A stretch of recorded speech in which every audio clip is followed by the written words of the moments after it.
voltamos com o programa Café Comunitário aqui na rádio ABC 900 AM. Estamos falando sobre as mudanças positivas e negativas que o uso de novas tecnologias trouxeram para a vida dos estudantes. E para falar sobre isso, que nós temos aqui no nosso programa hoje, o professor Thiago Mendes, que é professor dos Jogos Digitais e coordenador do Laboratório de Objetos de Aprendizagem. Patrícia Roveda, psicopedagoga da Universidade Fevale. Cristiane Pires Guimarães, coordenadora do CEPIC aqui de Novo Hamburgo. E Marta Bernadette da Silva, coordenadora do Laboratório de Informática e professora na Escola Getúlio Vargas. Bom, antes de começarmos nosso bate-papo, então, nós vamos ouvir o Alô Comunidade dessa semana, na voz de Caroline Catânio.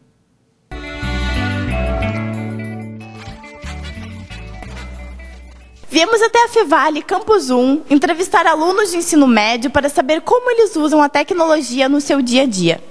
Ao meu lado esquerdo, tenho alunos que fazem técnico de publicidade e propaganda. E ao meu lado direito, fazem técnico de informática.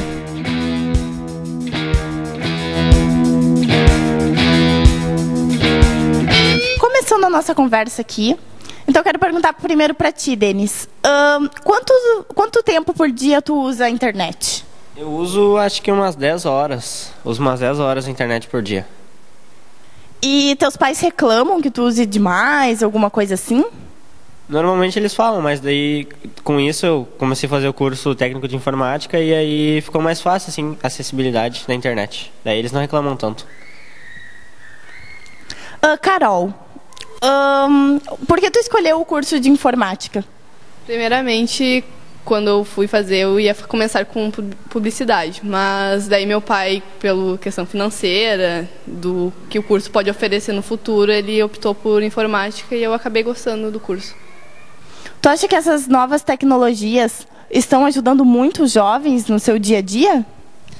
Tanto no dia a dia escolar quanto fora, porque que nem pra gente que faz informática é necessário todo o tempo estar em função de internet, essas coisas, publicidade também para saber das novidades, essas coisas, e fora da sala de aula, por notícias, é mais rápido que televisão do que rádio.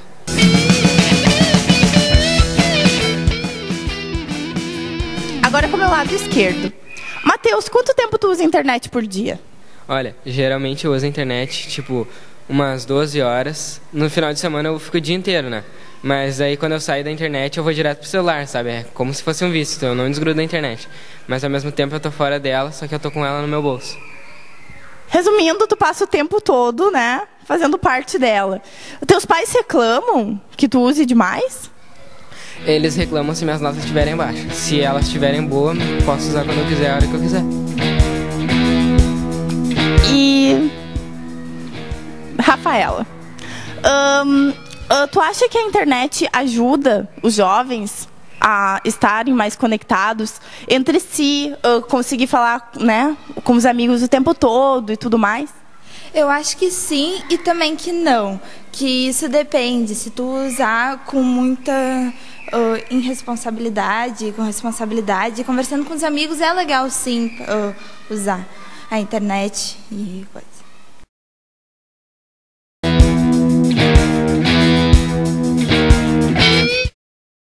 Rafaela, tu acredita que a internet ajuda na hora do estudo? Sim, muito. Principalmente para descobrir coisas novas. E muito. E tu, Matheus, tem essa mesma opinião? Eu não uso internet para estudar. Se eu estudo pelo Skype, assim, mas eu não vou acessar a internet assim para pesquisar alguma coisa, alguma curiosidade, a menos que eu esteja muito curioso, sabe? Tipo, Segunda Guerra Mundial, vou lá e pesquiso, mas se for algum assunto de escola, eu não vou pesquisar na internet. Geralmente eu vou olhar em livros. E Carol, tu acha que a internet pode atrapalhar também na hora do estudo, por desconcentrar, por tirar a atenção, ainda mais as redes sociais?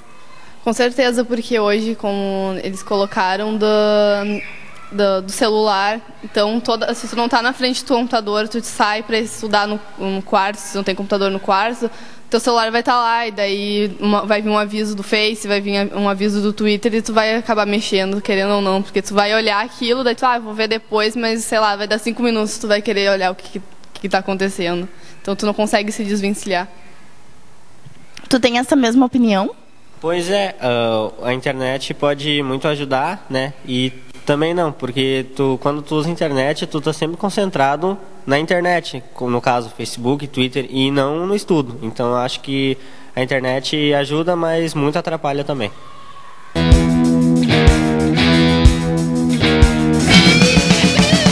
Meu nome é Rafaela Bart, tenho 16 anos. Meu Twitter é @Rafa_Bart_.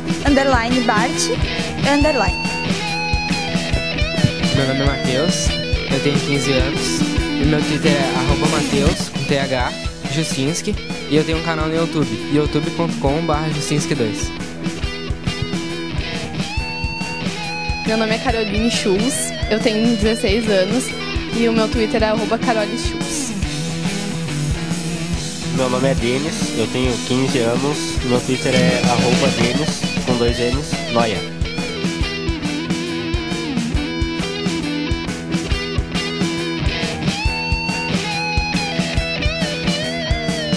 E esse foi o Alô Comunidade de hoje. Para o Café Comunitário, Carolina Catani.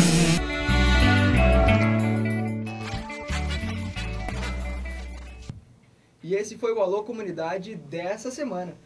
Então vamos voltar com o nosso bate-papo. Professor Tiago, no intervalo a gente estava conversando aqui no estúdio, o senhor falou que foi um dos primeiros a mexer com a internet no Brasil, a trabalhar com isso. Como foi essa experiência de adequação, adaptação e início, né? Que na verdade o senhor iniciou, não precisou adequar nada. Foi um bocado assustador, eu devo dizer. Porque na verdade quando a internet saiu das universidades e foi para a iniciativa privada, me deu uma doida e eu resolvi trabalhar com isso. Só que naquela época ninguém sabia o que ia fazer com isso. Então, o que a gente tinha de websites era uma foto aérea do galpão da empresa, com o logotipo da empresa pintado e alguma coisa escrita só. E ok, estamos na internet, para bonito, porque não existia nada. Construir essa linha de raciocínio, essa nova forma de pensar, demandou muito trabalho de muita gente. Mudar o modelo mental de como diabos eu procuro alguma coisa, né, de que forma eu vou encontrar informação, de parar de usar o guia telefônico, começar a usar a internet para achar, por exemplo, onde eu localizo uma empresa de determinado ramo de atividade, foi uma coisa que demorou menos do que se esperava, mas que demandou um esforço mental de quem tinha outra lógica, outro raciocínio muito grande, né, porque as coisas se inverteram. Né? Tu não tem mais aquela linearidade que a gente estava conversando de, ok, eu procuro uma coisa e depois a outra. Na verdade, com a internet, tu vai direto no ponto onde tu precisa localizar e a partir dali tu segue o rumo das coisas. Então, é uma mudança de raciocínio muito doida e que, evidentemente, agora é uma coisa natural, mas que para quem começou a lidar com isso foi bastante difícil. Hoje a internet acaba sendo um pouco teu professor, teu médico, teu conselheiro. Quando o senhor começou, tinha essa expectativa que a internet ia ser tudo isso?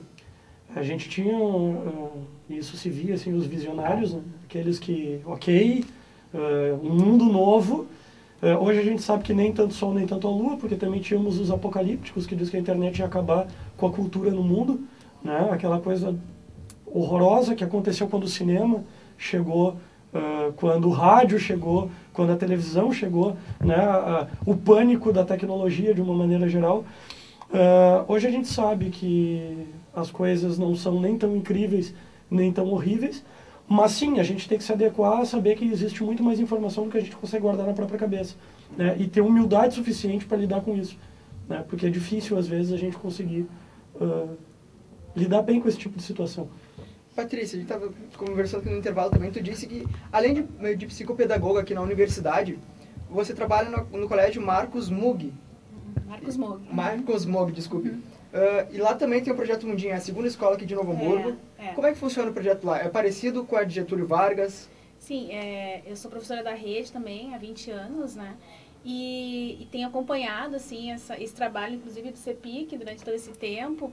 Até é interessante depois a gente poder comentar um pouquinho da história, né, do CEPIC.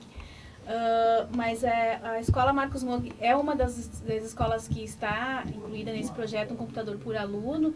E o trabalho que se dá na escola é semelhante ao trabalho que se dá na Escola Getúlio Vargas, né? Porque, enfim, é um projeto que tem uma direção, né, que vem, então, enfim, do CEPIC, coordenação, né? E as orientações, enfim, a formação dos professores, o trabalho com os alunos, ele é bem similar, né? O que ocorre é que esse projeto ele faz parte da proposta pedagógica das escolas, né? Tanto da Getúlio quanto da Marcos Mob. Então, cada proposta pedagógica é adequada à sua comunidade, né? Então, o que há de diferente nesse sentido, assim, né? Mas os alunos também levam para casa o seu computador, né? E também trabalham isso com a família, o que é uma coisa muito interessante, porque é uma expansão, então, desse uso da tecnologia, né, para a comunidade escolar. Isso que é muito interessante. E a gente também vê, assim, as crianças, todas elas se beneficiam com isso. E como eu trabalho também com criança com deficiência, eu tenho observado isso também com as crianças com deficiência. A gente tem uma criança com síndrome de Down, que ela faz... Eu acho que eu considero que ela mexe melhor no computador do que eu, porque ela abre o computador, ela liga, ela vai na internet. Ela tem uma professora que entrou agora, nova, ele mostrou para a professora tudo como é que se faz no computador, como é que ele acessa, né? E são crianças, e assim como ele, outras crianças, talvez com outras dificuldades, crianças às vezes com dificuldade de fala, com outras dificuldades de raciocínio. Então o projeto acaba funcionando também como para desenvolver, exatamente, de inclusão, inclusive de desenvolvimento de habilidades que, se não fosse, né, a informática, né, essas crianças, a gente teria que arrumar um outro artifício para poder desenvolver essas crianças, como elas estão se desenvolvendo com o uso da tecnologia, né, da informática, porque isso é uma coisa muito interessante, assim, de a gente observar como que uma criança que tem, por exemplo, dificuldade de fala, ela vai lá e acha que ela quer na internet, né, e ela não fala, ela não tem uma facilidade, por exemplo, dificuldade de fala, ela vai lá e acha que ela quer na internet, né, e ela não fala, ela não tem uma facilidade de fala como as outras, mas ela navega na internet, vai no joguinho que ela quer, escolhe o jogo, joga o jogo, entende o jogo, né, então... Isso é uma questão bem interessante que, para nós, enquanto professor, também é uma ferramenta que auxilia para a gente observar o desenvolvimento da criança, né? Para a gente poder acompanhar esse desenvolvimento e perceber nela habilidades que talvez nós não poderíamos observar se não fosse o uso da informática, né?